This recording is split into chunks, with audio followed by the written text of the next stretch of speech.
नमस्कार, स्वागत है आप लोगों का टेट क्लियर चैनल में और मेरा नाम है वैभव शर्मा। तो देखिए दोस्तों, जैसा कि आप लोग जान रहे हैं केवीएस का परीक्षा हो रहा है, 2 दिन हो चुका है। तो इसमें एनसीईआरटी में हिंदी में इम्पॉर्टेंट टॉपिक क्या रह रहा है? सबसे ज़्यादा इम्पॉर्टेंट रोल रह रहा है कि हिंदी में जितनी भी रिमझिम की पुस्तकें हैं उनका जितना भी पाठ है सब आप लोगों को पता होना चाहिए। तो उन सभी पाठों का चलिए हम लोग सारांश देख लेते हैं।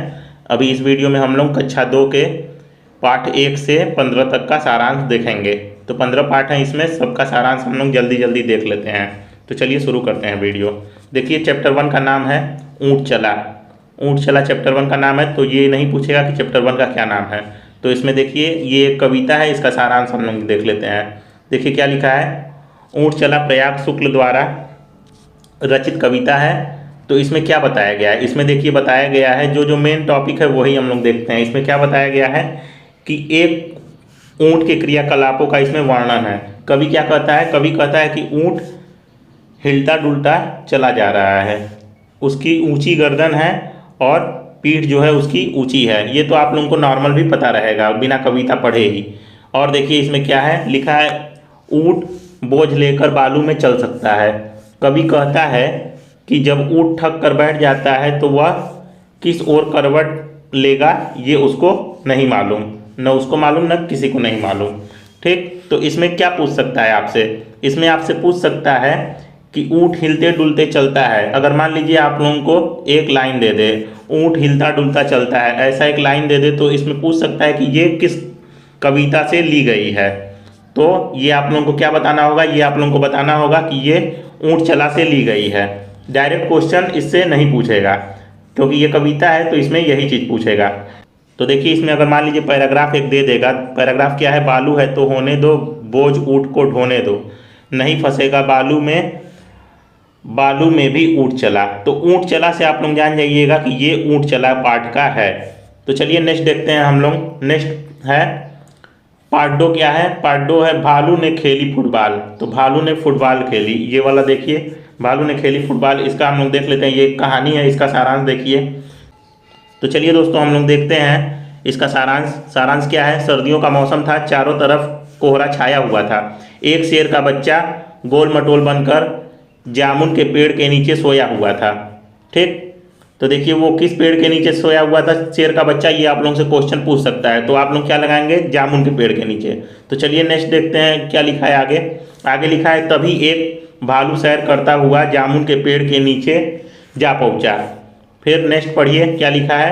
लिखा है, वहाँ उसे जामुन के पेड़ के नीचे शेर का बच्चा पड़ा दिखा। फिर उसके बाद लिखा है, उसने शेर के बच्चे को समझा कि वह फुटबॉल है। शेर के बच्चे को भालू क्या समझ लिया? कि वो फुटबॉल है, क्योंकि वो गोल था। फिर क्या लिखा है? लिखा है, उसने जोर से अपने पैरों से उसे उछाला, घबराया शेर का बच्चा दहाड़ा और उसने पेड़ की एक डाल पकड़ ली। देखिए पेड़ की डाल पकड़ ली, शेर का बच्चा घबरा के जाके पेड़ का डाल पकड़ लिया, परंतु डाल टूट गई। डाल जो है वो टूट गई। फिर क्या लिखा है? भालू को मामला समझ में आ गया, उसने दौड़कर फुर्ती से शेर के बच्चे को पकड़ लिया, किंतु यह क्या? मगर देखिए उसके आगे क्या हुआ। उसके आगे लिखा है, शेर का बच्चा भालू को फिर से उछालने के लिए कह रहा था। इस प्रकार से भालू ने शेर के बच्चे को एक नहीं, दो नहीं, बल्कि कई बार पैरों से मारा और उछाला। ठीक, आगे देखिए क्या लिखा है। लिखा है, शेर के बच्चे को उछलने में मज़ा आ रहा था। भाई बालक है, चाहे शेर का रहे चाहे इंसान का, उसको उछलने में मज़ा आ रहा था। फिर क्या लिखा है, किंतु भालू थक कर परेशान हो गया था। देखिए क्या लिखा है, 12वीं बार शेर के बच्चे को उछाल कर भालू अपने घर की ओर भाग खड़ा हुआ है। इस बार शेर का बच्चा धड़ाम से जमीन पर गिर गया और पेड़ की डाल भी टूट गई। देखिए और आगे क्या लिखा है। लिखा है, पेड़ की टूटी हुई डाल को देखकर माली शेर के बच्चे पर बरस पड़ा और उससे हरजाने मांगने लगा। फिर उसके बाद क्या है, शेर के बच्चे ने माली से कहा कि ठीक हो जाने पर मैं तुम्हें हरजाना दे दूंगा। फिर उसके बाद क्या है, उसके बाद लिखा है, तो देखिए माली ने कहा कि ठीक है वह अभी आती है। फिर उसके बाद है, माली के वहाँ से जाते ही शेर का बच्चा 9-2-11 हो गया। 9-2-11 मतलब फरार हो गया। तो देखिए ये 9-2-11 होना भी आपके में आ सकता है कि ये मुहावरे का अर्थ क्या है। तो देखिए इसके बाद क्या लिखा है। लिखा है कि उसने सोचा जान बची तो लाखों पाए। तो चलिए इससे आप लोग जो भी क्वेश्चन आएगा आप लोगों को पढ़ के समझ आ गया होगा कि कैसा क्वेश्चन आ सकता है। तो इसमें आपसे क्वेश्चन पूछ सकता है कि शेर के बच्चे को किसने उछाला था, तो आप लोगों को उत्तर लगाना होगा कि भालू ने शेर के बच्चे को उछाला था। तो चलिए आगे बढ़ते हैं, आगे नेक्स्ट देख लेते हैं। देखिए ये क्या है, ये पार्ट 3 है, इसका नाम है म्याऊं म्याऊं। तो चलिए ये कविता है, इसका भावार्थ हम लोग देख लेते हैं।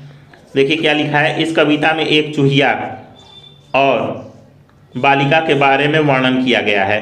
बालिका सो रही है और अचानक से बिलख कर रोने लगी। क्यों रोने लगी, देखिए आगे क्या लिखा है, क्योंकि एक चूहिया बालिका के नाक की नोक पर काट देती है, जिससे बालिका बहुत डर जाती है। तो देखिए आगे क्या हुआ, आगे लिखा है कि जब वह उठकर देखती है तो उसे एक चूहिया दिखाई देती है।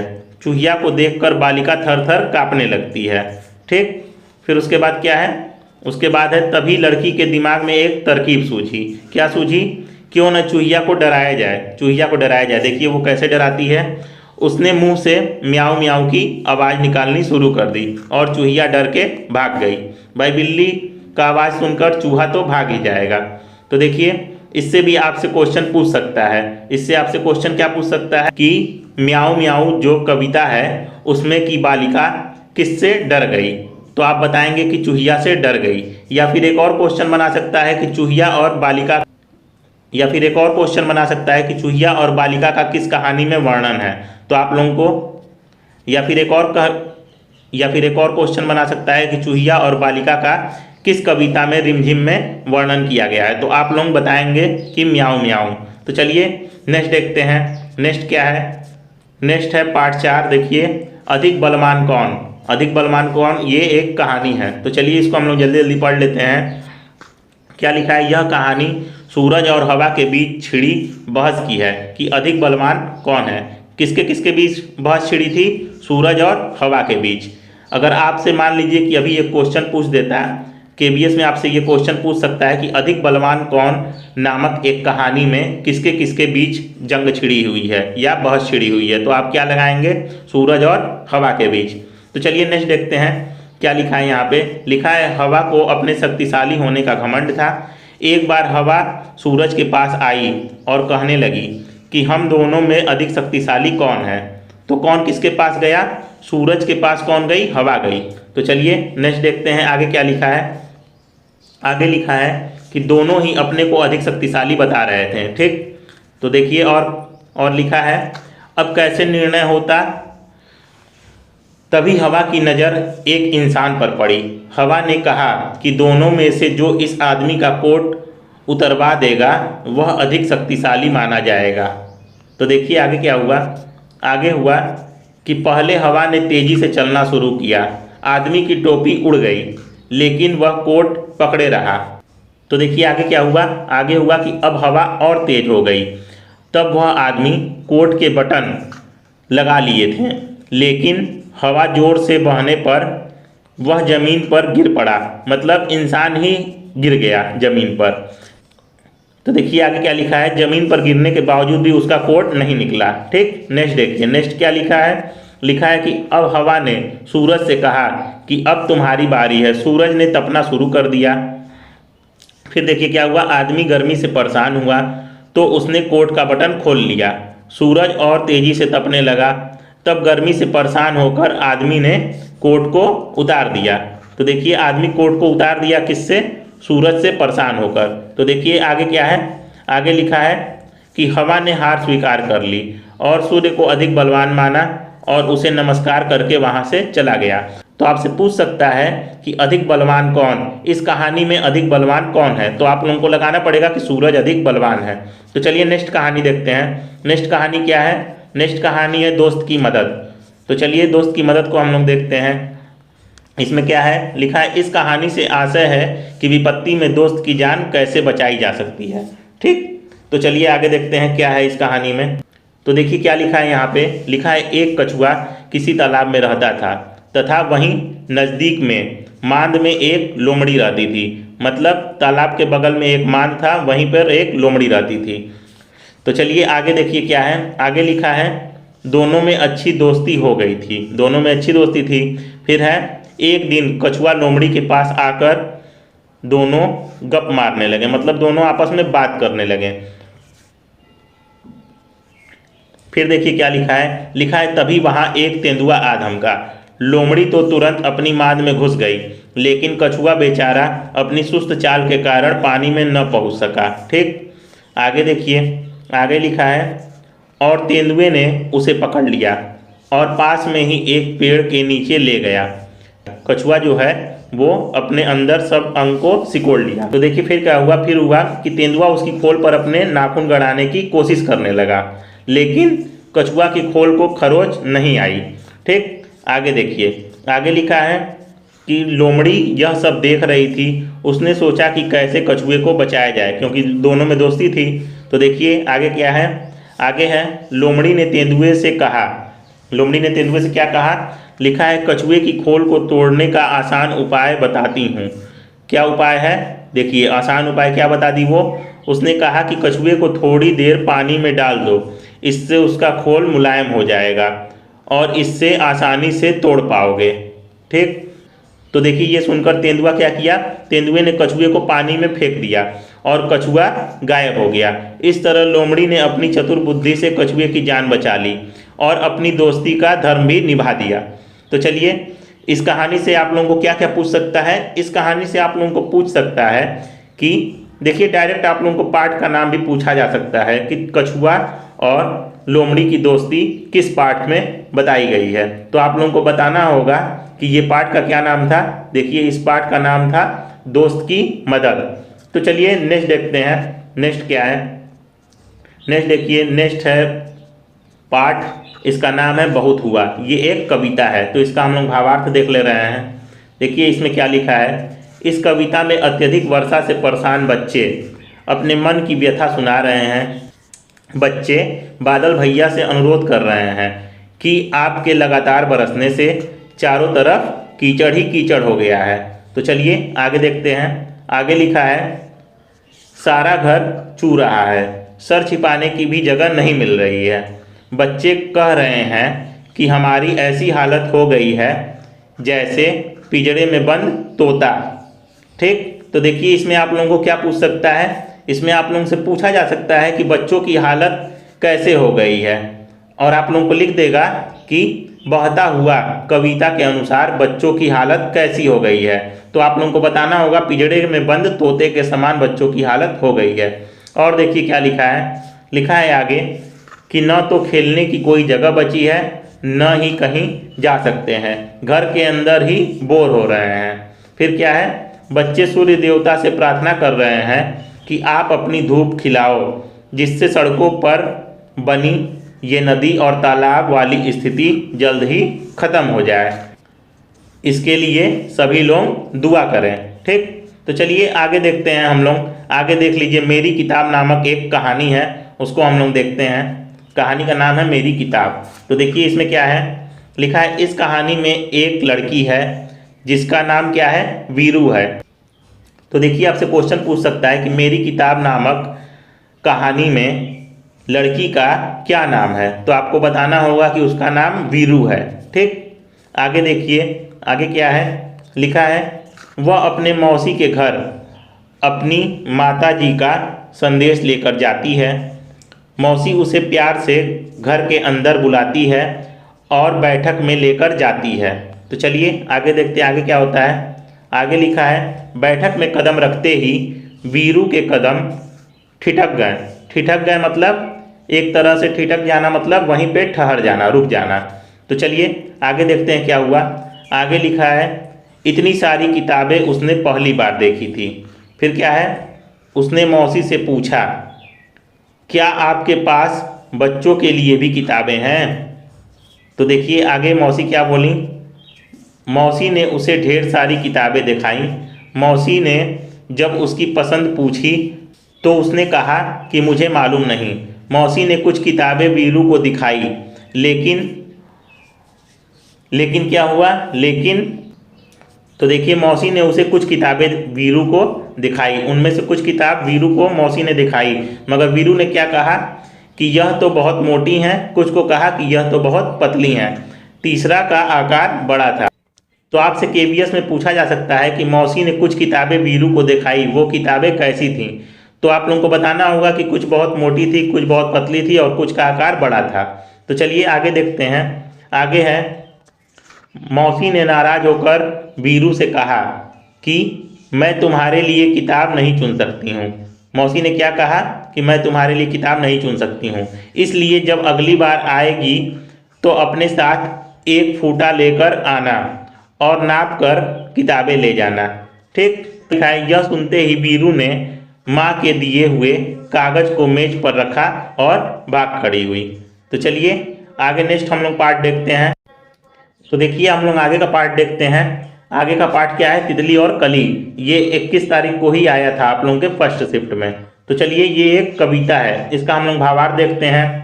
तो चलिए जल्दी से इसका भी भावार्थ देख लेते हैं। देखिए लिखा है, इस कविता में तितली और कली के बीच भावात्मक लगाव को वर्णित किया गया है। आगे क्या है, लिखा है, एक सुंदर छोटी सी कली एक हरी डाल पर लगी हुई थी। और देखिए लिखा है, तितली उसके पास आकर बोली कि तुम बहुत सुंदर लग रही हो। फिर है, तुम मुस्कुराओ और हमारे साथ खेलो जिससे तुम्हारी सुगंध गली गली फैले। ये कौन कह रही है, ये तितली कह रही है। तो चलिए आगे देखते हैं। आगे है, खेल की बात सुनकर कली तुरंत खिल उठी और हवा में लहराने लगी। तितली उसे छूने के लिए उसके पीछे भागने लगी। आगे है बुलबुल। ये बुलबुल क्या है, बुलबुल एक कहानी है, ये कविता नहीं है, कहानी है। तो यह कहानी बुलबुल चिड़िया के बारे में है। बुलबुल आप लोग जानते ही होंगे चिड़िया को। तो देखिए क्या लिखा है, अक्सर हमारे पास, तो देखिए क्या लिखा है, अक्सर हमारे आसपास बहुत सारी चिड़िया होती हैं, इनमें से सबकी पहचान करना बहुत कठिन है। तो चलिए आगे देखिए, लिखा है, लेकिन बुलबुल को पहचानना सरल है। यह चिड़िया ऊंची आवाज में बोलती है। इसके शरीर का रंग भूरा, सिर का रंग काला, पूंछ के नीचे लाल रंग होता है। ठीक, और देखिए, और पूंछ के पीछे क्या होता है, सफेद रंग होता है। तो आपसे पूछा जा सकता है कि बुलबुल कैसी होती है, तो आपको बताना पड़ेगा। इसमें ऑप्शन आपके सामने कई हो सकता है आपके सामने से उसके शरीर का रंग लाल दे दे, तो आपको वो नहीं लगाना है। तो आपको जानना होगा कि उसके शरीर का रंग भूरा होता है, सिर का रंग काला, पूंछ का रंग लाल और पूंछ के पीछे सफ़ेद होती है उसका रंग। ठीक, आगे देखिए, आगे क्या लिखा है, लिखा है, एक बुलबुल ऐसी भी होती है जिसके सिर पर कलगी होती है। तो देखिए आपसे क्या पूछ सकता है, आपसे पूछ सकता है कि जिस बुलबुल के सर पर कलगी होती है, कलगी मतलब ऐसे टोपी जैसा होता है, आप लोग देखे होंगे, उसको क्या कहते हैं, उसको सिपाही बुलबुल कहते हैं। तो चलिए आगे देखते हैं। आगे है, बुलबुल बरगद के पेड़ पर कीड़े खाती है तथा उसे फल और सब्जी खाना भी पसंद है। तो चलिए नेक्स्ट देखते हैं। नेक्स्ट है, अमरूद और मटर बुलबुल के पसंदीदा भोजन है। तो बुलबुल अपना घोंसला कैसे बनाती है, ये पूछ सकता है। तो आप लोगों को बताना होगा कि सूखी घास और पेड़ की जड़ों से। तो चलिए आगे देखते हैं। आगे क्या लिखा है, लिखा है, जो कि मतलब उसका घोंसला कैसा होता है, अंदर से कटोरे की तरह होता है और बुलबुल एक बार में 2 या 3 अंडे देती है। ये तो आप लोगों के समझ लीजिए कि ईवीएस का भी एक तरह से क्वेश्चन हो सकता है कि बुलबुल एक बार में कितने अंडे देती है। तो आप लोगों को 2 या 3 अंडे लगाना होगा और ये क्वेश्चन आपके केवीएस में आ सकता है, हिंदी में भी। तो चलिए आगे हम लोग देखते हैं। आगे देखिए क्या लिखा है, आगे लिखा है, मीठी सारंगी। मीठी सारंगी देखिए एक कहानी है, इस कहानी का हम लोग सारांश देख लेते हैं जल्दी से। तो देखिए इसका सारांश क्या है, लिखा है, इस कहानी में कहानीकार ने सारंगी के मधुर संगीत के बारे में वर्णन किया है। तो देखिए आगे लिखा है, किसी गांव में एक सारंगी बजाने वाला आया। वह सारंगी बहुत अच्छी बजाता था। ठीक है, रात में, यहाँ पे रात होगा, रात में जब उसने सारंगी बजाना शुरू किया तो गांव के बहुत सारे लोग इकट्ठे हो गए। सभी लोग उसकी सारंगी सुनकर उसकी प्रशंसा करने लगे कि कितनी अच्छी और मधुर सारंगी बजाता है। देखिए आगे, वहीं पास बैठा भोला। देखिए भोला इस कहानी का एक नायक है। तो इसमें क्या हुआ, भोला सोचने लगा कि इन लोगों को सारंगी मीठी लगी और मेरे मुंह में तो कोई भी मिठास नहीं आई। तो देखिए आगे आगे लिखा है, शायद ये लोग झूठ बोल रहे हैं। फिर सोचा कि इतने सारे लोग झूठ तो नहीं बोल सकते।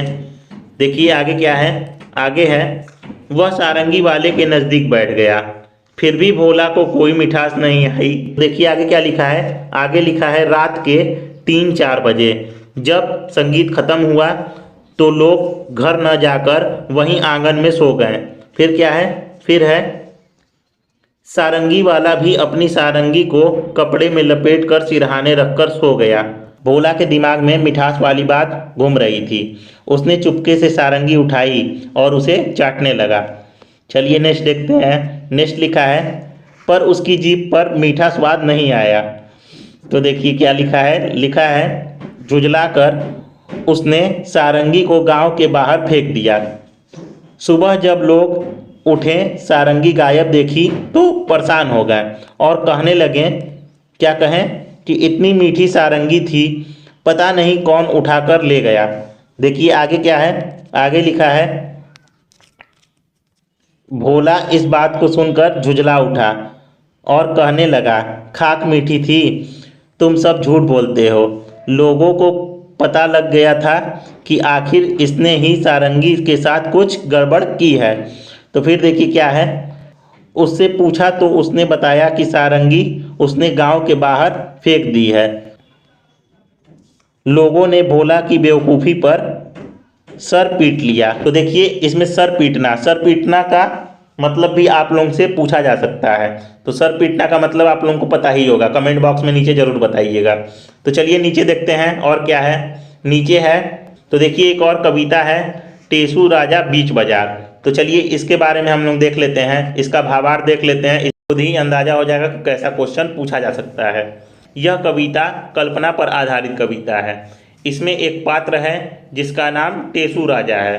तो आप लोगों से पूछा जा सकता है कि टेसू राजा किस कविता का पात्र है। तो आप लोगों को बताना होगा कि इस कविता का नाम है टेसू राजा बीच बाजार। तो चलिए आगे हम लोग देखते हैं।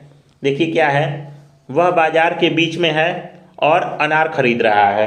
क्या खरीद रहा है, अनार। तो आपसे पूछा जा सकता है कि टेसू राजा क्या खरीद रहा है, तो आप लोगों को लगाना होगा कि अनार खरीद रहा है। तो आपसे पूछा जा सकता है कि टेसू राजा किस कविता के काल्पनिक पात्र हैं। तो आप लोगों को बताना होगा कि ये टेसू राजा बीच बाजार नामक कविता के पात्र हैं। तो चलिए आगे हम लोग देखते हैं। आगे देखिए क्या है, लिखा है कि टेसू राजा कहाँ जाते हैं, वे अनार खरीदने जाते हैं। तो वो अनार खरीद रहे हैं। तो देखिए आगे क्या है, आगे है, इसी पर आधारित पहेलियाँ बनाने लगते हैं। मतलब अनार खरीदते खरीदते ही टेसू राजा क्या करने लगते हैं, पहेलियाँ बनाने लगते हैं। तो देखिए कैसी पहेली बनाते हैं, वह अनार वाले से पूछते हैं कि इस अनार में कितने दाने हैं। तो देखिए इस अनार में कितने दाने हैं वो पूछते हैं। तो देखिए अनार वाला क्या जवाब देता है, अनार वाला कहता है कि इसका उत्तर यह है कि इस अनार में इतने दाने हैं जितने कंबल, यहाँ पे कंबल रहेगा, जितने कंबल में खाने होते हैं, ऐसे ऐसे खाना होता है ना, वही जितने कंबल में खाने होते हैं। अब देखिए अब वो क्या पूछ रहे हैं, टेसू राजा पूछ रहे हैं कि कंबल में कितने खाने हैं। तो वो जो अनार वाला है वो बताता है कि जितनी एक झुंड में भेड़ें होती हैं। तो देखिए और फिर क्या होता है, अब फिर टेसू राजा पूछते हैं, अब भला भेड़ क्यों बताने लगे कि झुंड में कितनी भेड़ हैं। तो चलिए अब देखिए वो क्या बताता है, अनार वाला कहता है कि झुंड में इतनी भेड़ हैं जितने एक पेड़ पर पत्ते होते हैं। तो देखिए उसके बाद क्या कहते हैं टेसू राजा कहते हैं कि एक पेड़ पर कितने पत्ते होते हैं। तो देखिए फिर अनार वाला क्या बताता है, जितने की गोपी के घर में लताएं हैं। तो देखिए गोपी भी उस कहानी में कोई पात्र ही है। तो देखिए फिर क्या पूछते हैं टेसू राजा पूछते हैं कि गोपी के घर में कितनी लताएं हैं। तो देखिए अनार वाला क्या बताता है, तो देखिए फिर अनार वाला क्या बताता है कि गोपी के घर में इतनी लताएं हैं जितनी कलकत्ता शहर में कुत्ते हैं। तो देखिए और क्या बताता है, वो बताता है कि कलकत्ता शहर में कुत्तों की संख्या 20,23,000 है, इसलिए कह सकते हैं कि अनार में भी इतने ही दाने होंगे। देखिए अब क्या हुआ, लिखा है, अब टेसू राजा अनार वाले से कहने लगे कि मुझे 2-4 दाने दे दो। देखिए यही है टेसू राजा की कहानी। तो इसमें देखिए केवीएस में आप लोगों से क्या क्वेश्चन पूछ सकता है। इसमें आपसे पूछा जा सकता है कि टेसू राजा बीच बाजार, जो कि एक कविता है, उसके अनुसार क्या पूछ सकता है। उसके अनुसार आपसे मान लीजिए पूछ लिया कि झुंड में कितनी भेड़ें होती हैं, तो आप लोगों को बताना होगा कि जितने पेड़ पर पत्ते होते हैं। ऐसे ही करके आपसे क्वेश्चन पूछा जा सकता है। इसका आप लोग स्क्रीनशॉट लेके रख लीजिए एक बार। तो चलिए नेक्स्ट हम लोग देखते हैं। नेक्स्ट पार्ट देखिए, नेक्स्ट पार्ट क्या है। नेक्स्ट पार्ट का नाम है बस के नीचे बाघ। तो चलिए आगे देखते हैं। बस के नीचे बाघ भी हम लोग देख लेते हैं। लिखा है यह कहानी एक बाघ के बच्चे की और बस की है। तो चलिए देखते हैं क्या होता है इस कहानी में। लिखा है एक दिन एक छोटा बाघ जंगल में खेल रहा था। खेलते खेलते वह सड़क पर आ गया। सड़क के किनारे एक बस खड़ी थी। बस का दरवाज़ा खुला हुआ था। तो देखिए आगे क्या हुआ। बाघ अपने अगले पंजे सीढ़ी पर रखकर अंदर झांकने लगा। किसके अंदर? बस के अंदर झांकने लगा। तो देखिए क्या लिखा है। लिखा है उसने देखा कि बस के अगले हिस्से पर घर घर की आवाज़ आ रही थी और उसके पास एक आदमी बैठा था। तो देखिए आगे क्या हुआ।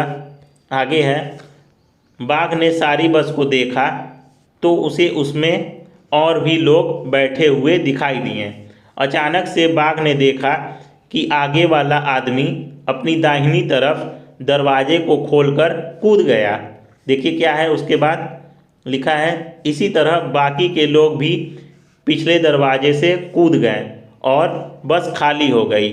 बाघ यह देखकर घबरा गया और बस के नीचे छुप गया। तो देखिए आगे क्या है। आगे है यहाँ उसको अच्छा नहीं लगा, इसलिए वह वापस आया और बस के अंदर घुस गया। वह सीधे जाकर ड्राइवर की सीट पर बैठा। फिर क्या किया? तथा सामने देखने लगा। सामने से एक बस आ रही थी जिसमें बहुत सारी सवारियां बैठी हुई थीं। उन्हें देखकर देखिए छोटा बाघ क्या सोचने लगा। छोटा बाघ सोचने लगा कि बस की सवारी उसकी क्यों भाग गई। तो चलिए इस कहानी से आपसे क्या क्वेश्चन पूछा जा सकता है। इस कहानी से देखिए आपसे क्वेश्चन एक पूछा जा सकता है कि छोटा बाघ का बच्चा जंगल में खेलते खेलते सड़क के किनारे आ गया तो उसने क्या देखा? तो उसने बस देखा। इस कहानी से आपसे ये क्वेश्चन पूछा जा सकता है। तो चलिए आगे देखते हैं। आगे देखिए क्या है। नटखट चूहा। इससे भी अभी केवीएस में हाल ही में क्वेश्चन पूछा गया है। तो चलिए देखते हैं। इस कहानी का सारांश हम लोग देख लेते हैं। लिखा है यह कहानी एक नटखट और शरारती चूहे की है।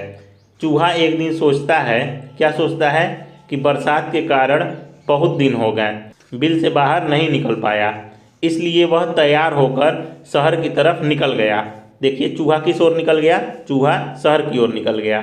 फिर है रास्ते में उसे एक बड़ी कपड़े की दुकान दिखी तो उसमें घुस गया। तो देखिए दोस्तों इसमें आप लोगों से केवीएस में पूछा जा सकता है कि नटखट चूहा नामक कहानी में चूहा किस दुकान में घुस गया। तो आपको बताना होगा कि वह कपड़े की दुकान में घुस गया। तो चलिए आगे देखते हैं। आगे लिखा है दुकानदार ने जब चूहे को देखा तो उसे भगाने लगा। चूहे ने कहा मुझे टोपी के लिए कपड़ा खरीदना है। फिर क्या हुआ? लेकिन दुकानदार देने से मना कर देता है। तब चूहा दुकानदार को धमकी देता है कि अगर मुझे कपड़े नहीं दिए तो मैं रात में चूहों की सारी फौज लाकर तेरे सारे कपड़े कुतर दूंगा। चूहा क्या धमकी देता है कि तेरे सारे कपड़े रात में आकर कुतर दूंगा। तो देखिए उसके बाद क्या है। देखिए दुकानदार धमकी से डर गया। दुकानदार डर के क्या किया? चूहे को एक मखमली कपड़ा दे दिया। तो चलिए आगे देखते हैं। आगे क्या है? आगे है कपड़े का टुकड़ा लेकर चूहा दर्जी के पास गया। दर्जी भी उसे भगाने लगा। तब क्या हुआ? चूहे ने दुकान वाली तरकीब यहाँ भी लगाई और दर्जी से टोपी सिलवा ली। फिर उसके बाद देखिए क्या होगा।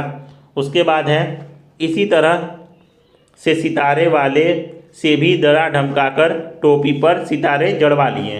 अंत में देखिए क्या हुआ।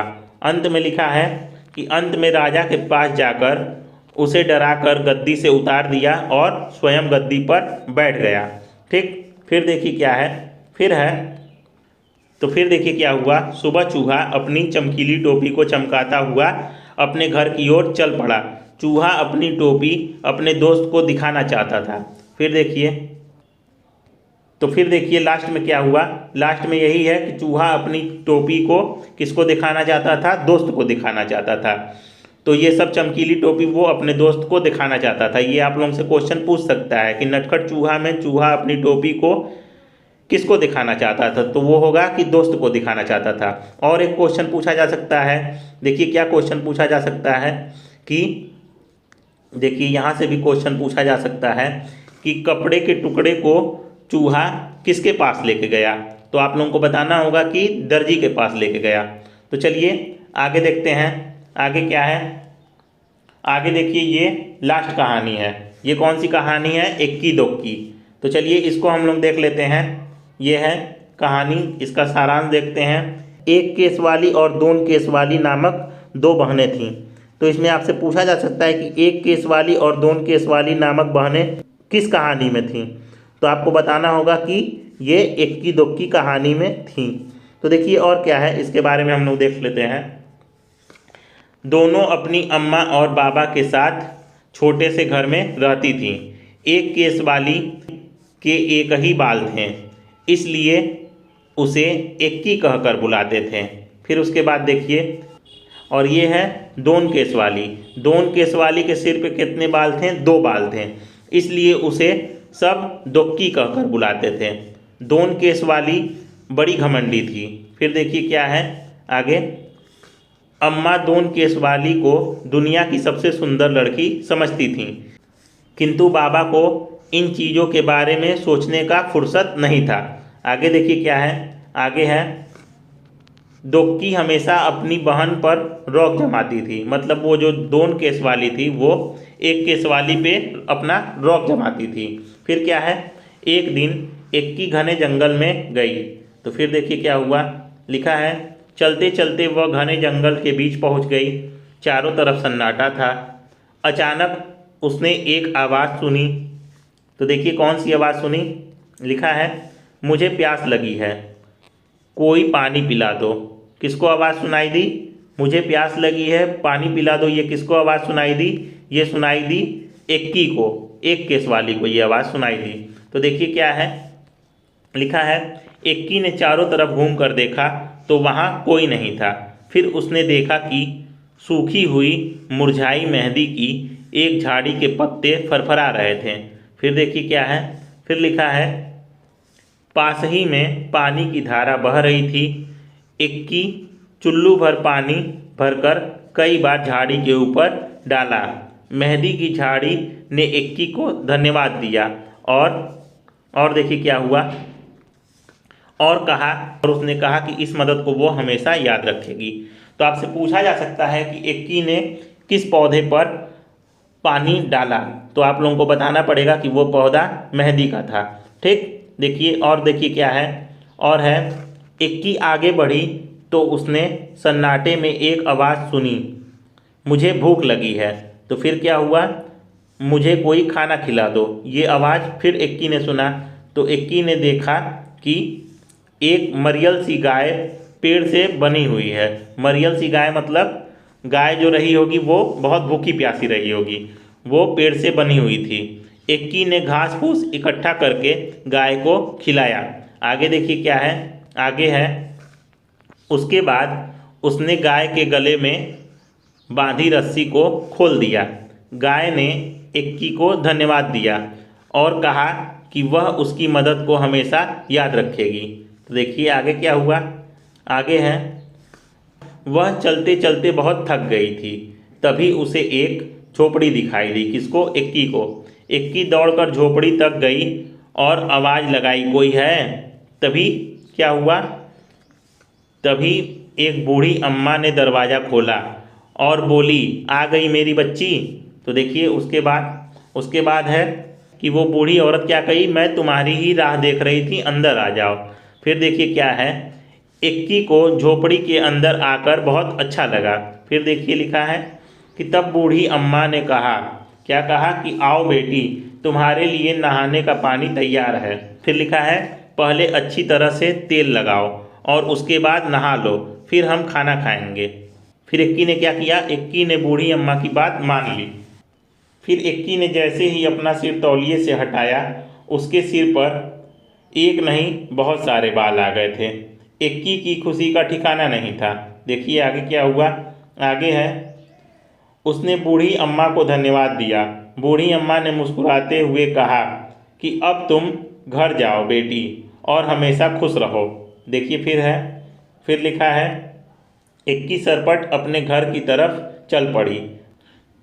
तो देखिए रास्ते में उसे गाय ने मीठा दूध दिया। फिर लिखा है, तथा झाड़ी ने हाथों पर रचाने के लिए मेहंदी दी। फिर देखिए क्या है, फिर है कि घर पहुंचकर इक्की ने बहुत सारी कहानी सुनाई। तो दुक्की कहानी सुनते ही सीधे जंगल की तरफ भागी। तो देखिए इक्की जब घर पहुंची तो वो अपना कहानी सुनाई, तो दुक्की जो थी वो भी दौड़कर जंगल की ओर गई। तो वो देखिए वो क्या की, दुक्की क्या की, भागती दुक्की ने न तो प्यासी झाड़ी की पुकार सुनी और न ही भूखी गाय को देखा। तो देखिए उसके बाद क्या हुआ, वह धड़धड़ाती हुई झोपड़ी में घुस गई और बूढ़ी अम्मा ने दुक्की से कहा। झटपट नहाने के बाद जैसे ही दुक्की ने तौलिया सिर से हटाया, फिर क्या हुआ, उसकी चीख निकल गई। उसके जो 2 बाल बचे थे वो भी क्या हुए, झड़ गए। फिर देखिए क्या हुआ, फिर हुआ कि रोते रोते दुक्की घर की तरफ चलने लगी। रास्ते में उसे गाय ने सींग मारा और मेहंदी की झाड़ी के कांटे चुभा दिए। फिर देखिए क्या हुआ, फिर लिखा है कि दुक्की को सबक मिल चुका था। इसके बाद इक्की दुक्की अपने अम्मा बाबा के साथ खुशी खुशी रहने लगे। इस कहानी से आप लोगों को ये सीख मिलती है कि अगर आप लोगों से हो सके तो आप लोगों को मदद करने में कभी संकोच नहीं करना चाहिए। देखिए केवीएस आपसे इसमें क्या क्वेश्चन पूछ सकता है, इसमें आपसे केवीएस क्वेश्चन पूछ सकता है कि इक्की दुक्की कहानी में घमंडी कौन था। तो इक्की दुक्की कहानी में घमंडी कौन था, ये आप लोग नीचे कमेंट करके बताएंगे। दोस्तों ये पूरा आज कक्षा 2 का सारांश था जो आप लोगों ने सभी पाठ का देख लिया। उम्मीद है आप लोगों को वीडियो पसंद आई होगी। हम कक्षा 3 और 4 और 5 का भी सारांश इसी तरह डाल देंगे। तो चलिए दोस्तों मिलते हैं नेक्स्ट वीडियो में। आप लोगों को वीडियो पसंद आए तो लाइक ज़रूर करें और अपने दोस्तों तक शेयर भी करें।